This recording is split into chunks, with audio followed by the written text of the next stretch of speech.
नमस्कार, prime time देख रहे हैं आप। आपके साथ मैं हूं लावनी श्रीवास्तव। 31 दिसंबर की वो रात जिस दिन इस्तांबुल के रिया नाइट क्लब में जो कुछ भी हुआ, जिस तरीके से खूनी खेल खेला गया, आईएस ने जिस तरीके से 39 लोगों को मौत के घाट उतार दिया, 69 से ज्यादा लोग घायल हुए हैं। एक बड़ा सवाल बड़े कैनवास पर उठकर सामने आया है। एक और अगर आप ध्यान से देखें तो सीरिया और इराक में सीधे तौर पर आईएस को खदेड़ा जा रहा है। कहा जा रहा है कि खुखार आतंकवादी संगठन, दहशतगर्द आतंकवादी संगठन आईएस खत्म हो रहा है, लेकिन नहीं। हर सिक्के के दो पहलू हैं। एक पहलू है कि सीरिया और इराक से आईएस का खात्मा हो रहा है, वहां उसकी जड़ें कमजोर हो रही हैं। बगदादी के गढ़ में उसे धकेला जा रहा है, बगदादी के गढ़ में ही उसे पूरी तरीके से बर्बाद करने की कवायद चल रही है। लेकिन इसी सिक्के का दूसरा पहलू यह है कि आईएस की जड़ एक ओर सीरिया और इराक से खत्म हो रही है, तो दूसरी ओर यूरोप में पनपती जा रही है, या यूं कहें कि पनप चुकी है। क्योंकि यूएन ने पहले ही चेतावनी दे रखी थी कि सीरिया और इराक से निकलने के बाद आईएस अपना नया अड्डा यूरोप को बना सकता है। हम यूरोप तक ही सीमित नहीं रहेंगे, हम बात एशिया की भी करते हैं, हम बात एशिया के गुरु भारत की भी करते हैं। क्या भारत में भी आईएस अपनी जड़ें जमाना शुरू कर चुका है? और अगर ऐसा हो रहा है तो ये कितनी बड़ी चुनौती है? आखिर इस्तांबुल मिशन का सच क्या है? इसे जानने के लिए आप हमारे साथ लगातार बने रहें। कुछ खास मेहमान हमारे साथ जुड़ेंगे जो इस पहलू के महत्वपूर्ण पहलुओं को हमारे बीच रखेंगे, लेकिन शुरुआत इस रिपोर्ट के साथ करते हैं।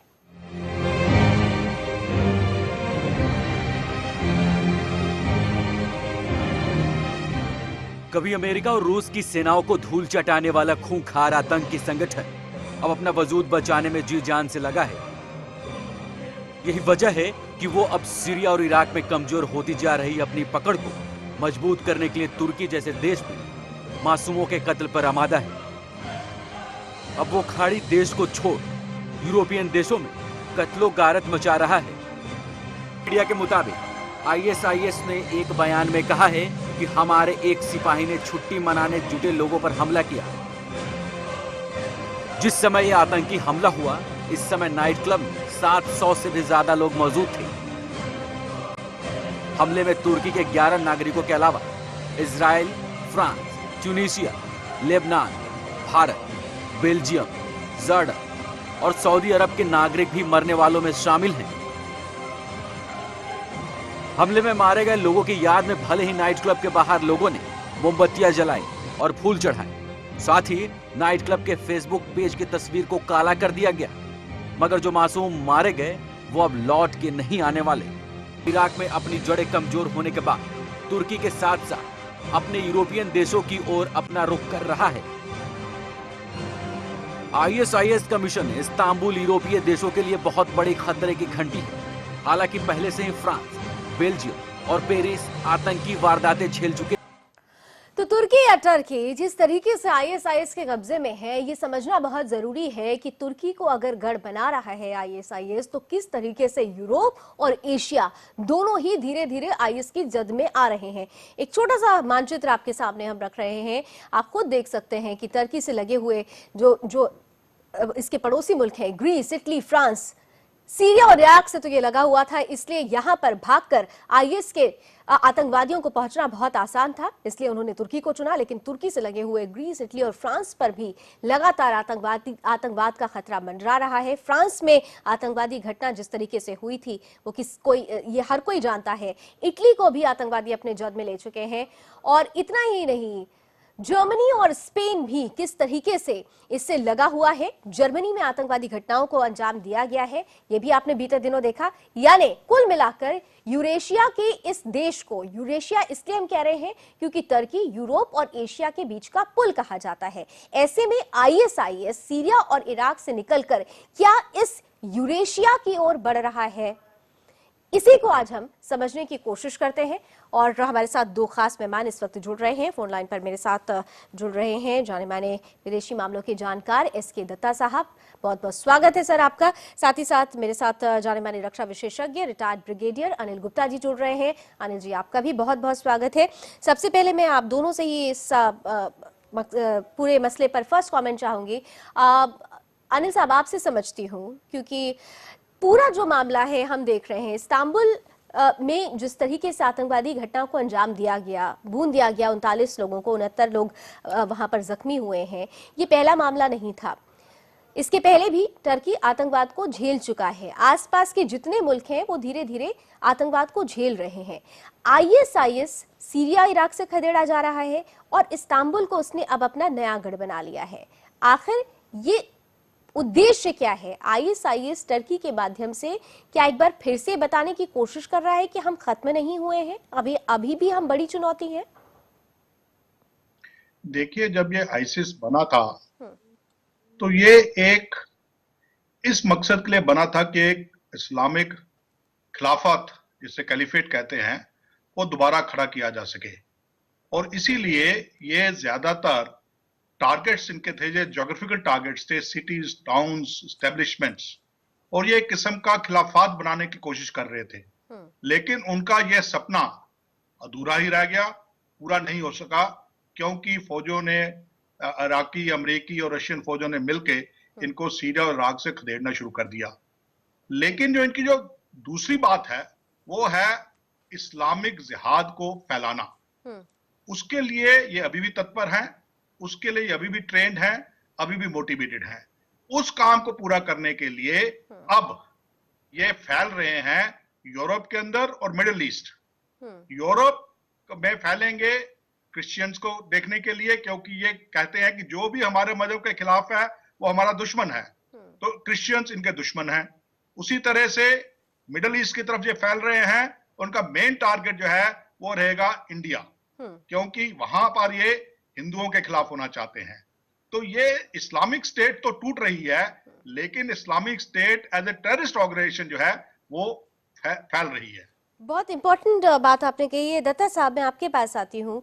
इस्लामिक स्टेट कमजोर पड़ रहा है, टूट रहा है, ये सीरिया और इराक के मद्देनजर हम बोलते हैं, लेकिन जिस तरीके से वो फैल रहा है यूरोप और एशियाई कंट्रीज में, खास तौर से टर्की को अब अपना एक गढ़ बना लेना, कितनी बड़ी चुनौती आप देख रहे हैं। क्या इस चुनौती का अंदाजा पहले से था या फिर ये एक नई तरीके से उभर कर आई हुई तस्वीर है? एसके दत्ता साहब। दत्ता साहब, क्या आप मुझे सुन पा रहे हैं? शायद इसके दत्ता जी से हमारा संपर्क टूट गया है। बहरहाल अब अनिल जी हमारे साथ बने हुए हैं। अनिल जी, सीधे तौर पर एक और बहुत खास बात, आज हम इस्तांबुल मिशन की जब बात करते हैं, एक ऐसा सच, आपको याद होगा कि यूएन ने ज्यादा नहीं, कुछ महीने पहले ही एक चेतावनी जारी की थी, एक रिपोर्ट दी थी, जिसमें साफ तौर से कहा था कि आईएस यूरोपीय कंट्रीज को अपनी जद में ले चुका है, ले रहा है। अगर हम कहेंगे तो हम गलत होंगे। दरअसल यूरोपियन कंट्रीज इसकी जद में आ चुकी है और बहुत जल्दी यहां पर केमिकल हमला भी किया जा सकता है। तो ये जो चेतावनी थी, क्या यूरोपीय देशों ने इस चेतावनी को नजरअंदाज किया, जिसकी वजह से आज आईएसआईएस को यूरोप में जगह बनाने का मौका मिला? जी नहीं, ऐसी बात नहीं है। यूरोपियन मुल्क और खासकर टर्की जो है वो काफी कार्रवाई कर रहा है दहशतगर्द से बचने के लिए। लेकिन देखिए, अभी ये भी जो हाल ही में इंसिडेंट हुआ, इसके लिए भी जी शायद अनिल जी से भी हमारा संपर्क टूट गया है। बहरहाल इस वक्त हम आपको टीवी स्क्रीन पर दिखा रहे हैं कि इस खुखार आतंकवादी संगठन ने किन किन जगहों पर हमला किया और इस हमले में किस तरह से मासूम मारे गए। फ्रांस की तस्वीर तो आपने देखी, जर्मनी की बात करें, बर्लिन की बात करें, राजधानी बर्लिन में भी क्रिसमस बाजार में ट्रक से हमला हुआ था और आईएस ने इसकी जिम्मेदारी ली थी। वहीं बर्लिन में इस हमले में 12 लोग मारे गए थे। और ज्यादा अगर आप दूर ना जाएं तो इस बीच आपको याद होगा कि जर्मनी में दूसरा हमला भी हुआ था और उसे भी कुछ इसी तरीके से अंजाम दिया गया था। फ्रांस के नीस में एक शख्स बेकाबू ट्रक को लेकर नीस शहर में जब घुसा था, उस वक्त 84 लोगों की मौत हुई थी। बेल्जियम में भी ऐसा ही हमला हुआ है। जर्मनी की भी हम बात करें तो तमाम जो इलाके हैं, यूरोपियन कंट्रीज जो हैं, वहां पर धीरे धीरे आईएस अपने पैर पसार रहा है। इतना ही नहीं, क्योंकि हम टर्की की बात करते हैं, टर्की यूरेशिया में आता है, यूरोप और एशिया को जोड़ने वाला पुल कहा जाता है। अगर हम एशिया में आ जाते हैं, एशिया में सबसे महत्वपूर्ण देश कहा जाता है, एशिया गुरु कहा जाता है भारत। भारत में भी हैदराबाद आईटी हब की अगर हम बात करें तो वहां से कितने संदिग्धों को पकड़ा गया है आईएस आईएस की तरफ से अभी कुछ पल पहले ही आज एक खास खबर भी आई। हिमाचल प्रदेश तक में आईएस कुछ 2 जगहों पर लिखा हुआ पाया गया है। धीरे धीरे आईएस के ये खूंखार आतंकवादी संगठन अपने आप का अस्तित्व बताने के लिए तमाम आतंकवादी गतिविधियों को अंजाम दे रहे हैं। तमाम तरीके से वो अपना अस्तित्व बताने के लिए प्रतीकों के जरिए अपने अस्तित्व को हम तक बताने की कोशिश कर रहे हैं कि वो किस तरह से फैलते जा रहे हैं। मेरे ख्याल से अनिल जी हमारे साथ दोबारा जुड़ चुके हैं। अनिल जी, मैं कंटिन्यू करना चाहूंगी आपके साथ। हम बात कर रहे थे कि चेतावनी दी गई थी यूएन की तरफ से, लेकिन उस चेतावनी को क्या नजरअंदाज किया गया? क्योंकि अब मुझे याद है कि कई यूरोपियन कंट्रीज में आईएस के ट्रेनिंग कैंप्स भी चल रहे थे और कई इंग्लिश मीडिया ने इस सब एक वीडियो भी जारी किया था। क्या वो तमाम ट्रेनिंग कैंप्स यूरोपियन कंट्रीज को नजर नहीं आए? देखिए, नजरअंदाज नहीं किया गया है। इसमें काफी इश्यूज हैं। एक तो ये काफी जो ज्यादा यूरोप ये एशियन इमिग्रेंट्स वहां पर आए हैं, वो भी एक प्रॉब्लम है। दूसरी प्रॉब्लम यह है कि even for this incident New Year Eve के लिए हाई अलर्ट जारी किया गया था और पूरा टर्की जो है वो हाई अलर्ट पे था, लेकिन उसके बावजूद ये एक्ट हुआ। इसका मतलब यह है कि जो दहशतगर्द हैं वो ये बताना चाहते हैं कि हम जहां चाहें जिस वक्त चाहे स्ट्राइक कर सकते हैं, आप चाहे जितनी मर्जी हाई सिक्योरिटी कर लीजिए, क्योंकि वो अपनी टैक्टिक्स चेंज कर देते हैं। पहले वो लोन वुल्फ अटैक पे, पहले वो कहते हैं मास अटैक पे बिलीव करते थे, अब वो लोन वुल्फ अटैक टैक्टिक्स पे आ गए हैं, अकेला गनमैन आके घुस गया है। तो ये सारी चीजें जो हैं आप हमें ध्यान रखनी पड़ेगी।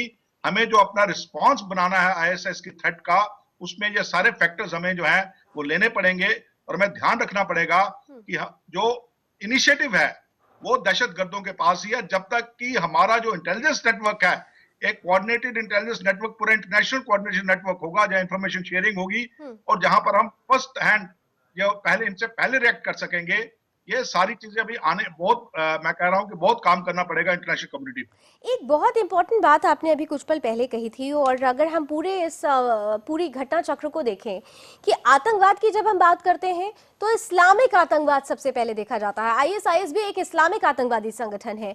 ऐसे में एक सवाल ये भी उठता है कि यूरोप में हमने एक रिपोर्ट देखी थी बीते दिनों कि इस्लाम कबूल करने वालों की संख्या बढ़ी है। वो आंकड़े बीते 2 सालों में बहुत तेजी से बढ़े हैं। तो कहीं एक वजह ये भी तो नहीं हो सकती कि क्योंकि इस्लाम का प्रचार किया जा रहा है, इस्लाम का प्रचार करने की आड़ में, इस्लाम को अपनाने की आड़ में ये आईएसआईएस संगठन अपने आप को मजबूत कर रहा है, अपने नुमाइंदों को वहां भर रहा है? इस तरीके से देख सकते हैं इसे? बिल्कुल आप ठीक बात कह रहे हैं। एक तो इस्लाम को बढ़ाया जा रहा है, कन्वर्ट करने की कोशिश की जा रही है, और दूसरा इंपॉर्टेंट फैक्टर है इस्लामिक ग्रोथ रेट। इनका जो ग्रोथ रेट है वो much higher compare to others. चाहे आप इंडिया ले लीजिए, चाहे बाकी यूरोपियन नेशन ले लीजिए, इनका मुस्लिम ग्रोथ रेट बहुत हाई है। इससे ये मल्टीप्लाई जल्दी करते हैं। तो ये एक चैलेंज है। आपको मैं कहूंगा एक किताब है बड़ी अच्छी, Clash of Civilization by Huntington, उस किताब को सबको पढ़ना चाहिए, फिर आपको समझ आएगा कि क्या हो रहा है दुनिया में। सर, अब हम यूरोप से एशिया की तरफ आ जाते हैं, और जब हम एशिया की बात करेंगे तो हम भारत की बात करेंगे। भारत में भी हमने बीते दिनों देखा है कि तमाम आईटी हब की, हम हैदराबाद की बात करें तो वहां से आईएसआईएस के कई संदिग्ध पकड़े गए। एक खबर आज अभी हालिया आई है, हिमाचल प्रदेश में कुछ पत्थरों पर आईएसआईएस लिखा हुआ पाया गया है। आपको नहीं लगता कि धीरे धीरे आईएसआईएस यहाँ पर भी बढ़ रहा है? और यही एक बड़ी चुनौती है, क्योंकि हमारे देश में भी इस्लाम के नाम पर 2 विचारधारा रखने वाले लोग हैं।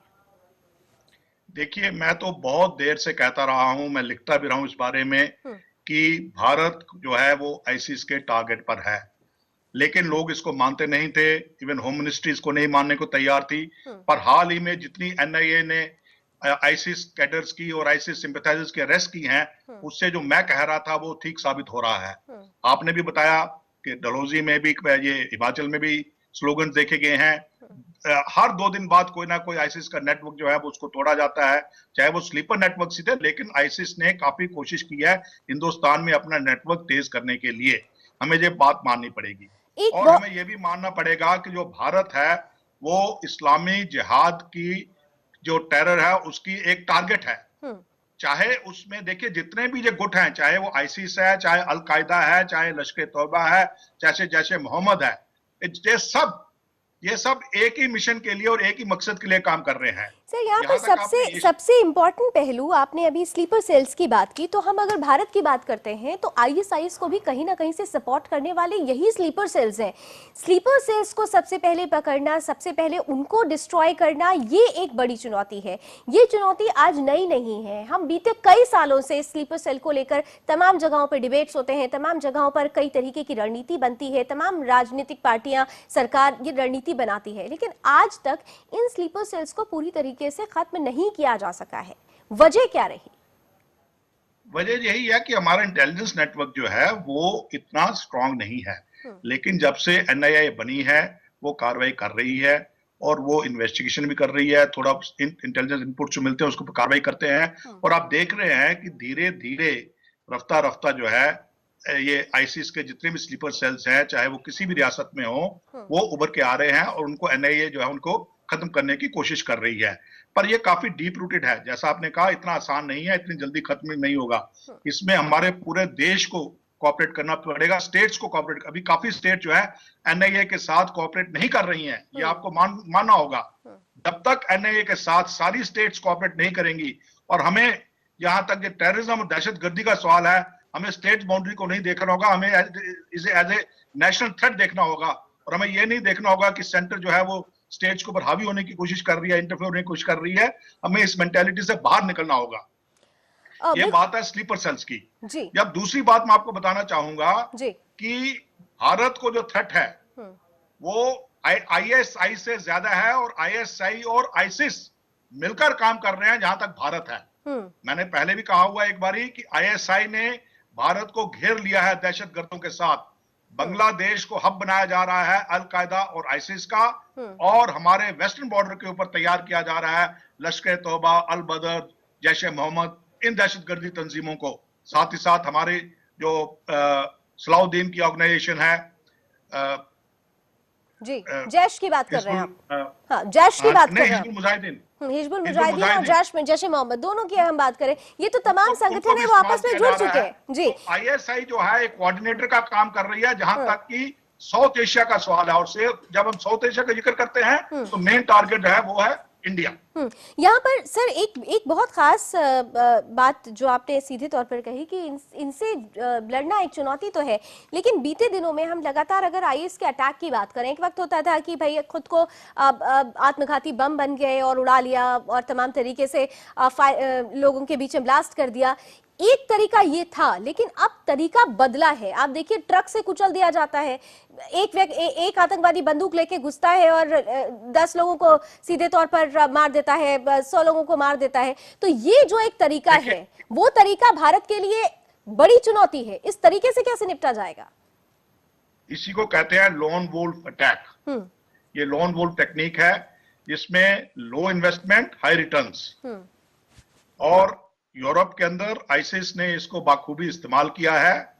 भारत में अभी तक ये नहीं आया है, क्योंकि इसके लिए आपको लोन वुल्फ जो है आपके देश के अंदर ही होना है, बाहर से नहीं आता है। 26/11 मुंबई अटैक को हम नहीं भूल सकते, वो उसका अंदाज कुछ ऐसा ही था। नहीं, 26/11 was a different technique, it was not a lone wolf technique. 26/11 एक प्रॉपर टेररिस्ट अटैक था, एक प्रॉपर टेरर ग्रुप आया था जिसने आके आपके ऊपर अटैक किया था। लोन वुल्फ अटैक में एक सिंगल आदमी होता है जो कि मोटिवेटर होता है, जो बेशक किसी तंजीम का हिस्से मेंबर ना हो, लेकिन वो इतना ज्यादा ब्रेन वॉश और मोटिवेटेड हो चुका होता है कि वो कुछ भी करने को तैयार है जिहाद के नाम के ऊपर। तो ऐसे में जहां तक ब्रेन वॉश की बात आपने कही, तो अगर हम भारत में खास तौर से देखें तो हमारे यहाँ कई ऐसे मदरसे हैं जहां पर इस तरीके की बातों से ब्रेन वॉश किया जाता है, जिनको सीधे सीधे जिहादी मदरसे भी कहा जाता है। लेकिन हमारे यहाँ की बुद्धिजीवी, जब ये सच्चाई सामने रखी जाती है, तो हमारे यहाँ कुछ परसेंटेज कुछ बुद्धिजीवियों का है जो सीधे तौर पर क्वेश्चन खड़ा कर देते हैं, वो तुष्टीकरण की बात करने लगते हैं। तो आपको नहीं लगता कि हमारे यहाँ के खुद इंटेलेक्चुअल्स ही इसके लिए जिम्मेदार हो रहे हैं? उन्हें असलियत समझनी चाहिए, इन जिहादी मदरसों को बंद कराने में सीधे महत्वपूर्ण भूमिका निभानी चाहिए। देखिए, बहुत लोग हमारे यहाँ पर दोहरी बात करते हैं, वो कहना कुछ और चाहते हैं लेकिन पब्लिक कंजम्पशन के लिए कुछ और कहते हैं, क्योंकि यहाँ पर हर चीज वोट की नजर से देखी जाती है। हम राष्ट्रीय सुरक्षा को भी वोटों के साथ तोलते हैं। ये बहुत ही शर्मनाक और बहुत ही दर्दनाक बात है। तो मैं आपको ये बताना चाहूंगा कि जहां तक मदरसे हैं, आपने आइडेंटिफाई किया चंद एक मदरसे, सारे मदरसे ऐसे नहीं है, लेकिन इसका एक ही हल है और वो ये है कि सब मदरसों को मॉडर्नाइज किया जाए, बिल्कुल ठीक मॉडर्न है। एजुकेशन दी जाए, वहां पर उनको अप टू डेट लाया जाए, ठीक। उनको मेन स्ट्रीम के साथ मिलाया जाए। जी साथ ही साथ एक पॉइंट मैं और कहना चाहूंगा, जी जी सरकार को एक कानून बनाना चाहिए कि सारी मस्जिदें, सारे मदरसे, सारे जितने भी ये इनके वो हैं इंस्टीट्यूट्स हैं, इनको भी टैक्स नेट में आना चाहिए या इनकम डिक्लेयर करनी चाहिए। सोर्स ऑफ फंडिंग जो है वो हर क्वार्टर डिक्लेयर करना चाहिए। ये तमाम जरिए हैं जिनको अपनाकर हम बड़ी चुनौती से, जो चुनौती हमारे सामने है, जो गंभीर स्थिति हमारे साथ बनी हुई है, हम उससे पार पा सकते हैं। क्योंकि आईएस के लिए अब सिर्फ सीरिया और इराक नहीं था, अब उसके लिए यूरोप के देश भी है और एशिया भी है। और एशिया की बात करें तो सीधे भारत। टू शॉट सर, कुछ कहना चाह रहे हैं आप? एक बात मैं और कहना चाहूंगा जी जी कि मदरसों के अलावा हमें ज्यादा ध्यान देना पड़ेगा सोशल मीडिया के ऊपर। एग्जैक्टली, सोशल मीडिया के क्योंकि जरिए। सही कहा आपने। जो लिटरेचर, जी जी, जो सोशल मीडिया पर भी ये जो सोशल मीडिया पर भी जो accessible बुद्धिजीवी वर्ग है, उनको भी ये सोचना चाहिए कि देश हित और देश के लिए सबसे ज्यादा जरूरी क्या है। तमाम तरीके से जो बातें आज अनिल जी ने कही, अगर इन बातों को हमारे देश के कुछ बुद्धिजीवी समझ ले तो शायद आईएएस हमारे लिए चुनौती होता ही नहीं। बहुत बहुत शुक्रिया अनिल जी हमारे साथ जुड़ने के लिए, बहुत महत्वपूर्ण बात हमारे बीच रखने के लिए। फिलहाल आईएएस धीरे धीरे आगे बढ़ रहा है इस बड़ी चुनौती को समझने की, और समझकर उस पर तुरंत एक्शन लेने की जरूरत है, वरना देर हो जाएगी। फिलहाल अभी बस इतना ही। देश दुनिया की तमाम खबरों के लिए आप जुड़े रहिए सुदर्शन न्यूज के साथ। जय हिंद।